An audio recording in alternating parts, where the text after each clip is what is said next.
السلام علیکم ورحمۃ اللہ تعالی وبرکاتہ۔ ناظرین، امید ہے کہ آپ حضرات بخیر وعافیت ہوں گے۔ الصلاۃ والسلام علیکہ یا رسول اللہ، الصلاۃ والسلام علیکہ یا نبی اللہ۔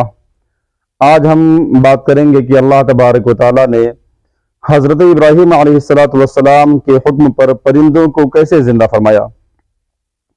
روایت میں آتا کہ حضرت ابراہیم علیہ السلام ایک مرتبہ گھومتے ہوئے سمندر کے کنارے پر پہنچے تو آپ نے کیا دیکھا کہ ایک مرے ہوئے انسان کی لاش سمندر کے کنارے پڑی ہوئی ہے۔ تو چونکہ سمندر کا جو پانی ہوتا ہے وہ کبھی چڑھتا ہے، کبھی اترتا ہے، کبھی اوپر کو جاتا ہے، کبھی نیچے کو آتا ہے۔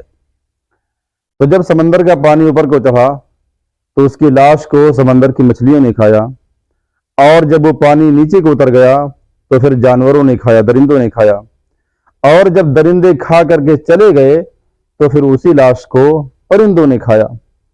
حضرت ابراہیم علیہ السلام نے جب یہ سارا منظر اپنی آنکھوں سے ملاحظہ فرمایا تو آپ کو طلب پیدا ہوئی، آپ کو شوق پیدا ہوا کہ آخر میں بھی دیکھوں کہ رب کائنات مرے ہوئے انسان کو کیسے دوبارہ زندہ فرماتا ہے۔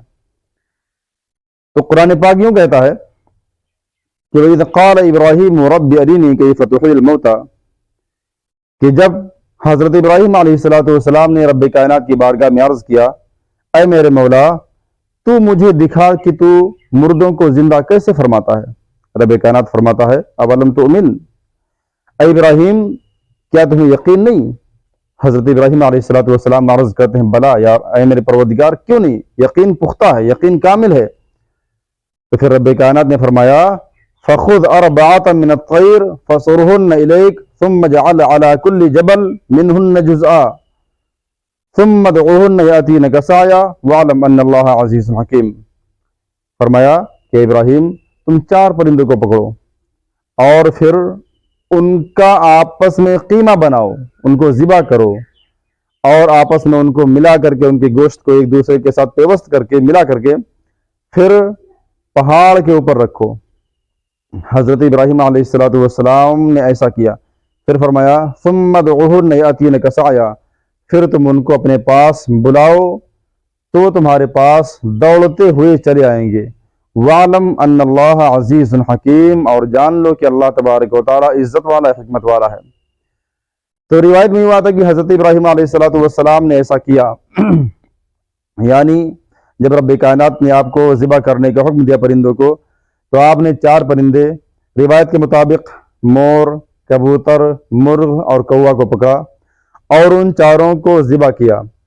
ذبح کرنے کے بعد ان کا سر اپنے پاس رکھ لیا اور ان کے گوشت کا قیمہ بنا کر کے آپس میں ملا دیا۔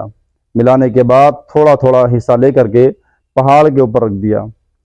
پھر رب کائنات کے حکم کے مطابق آپ نے آواز دیا کہ اے پرندو تم میرے پاس آؤ۔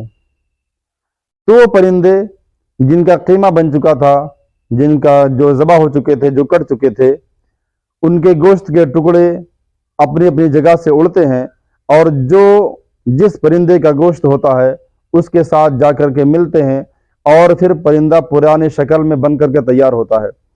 پھر وہ بنا سر کے حضرت ابراہیم علیہ السلام کی بارگاہ میں دوڑتے ہوئے چلے آتے ہیں۔ حضرت ابراہیم علیہ السلام کے پاس پہلے سے ان کے سر موجود تھے۔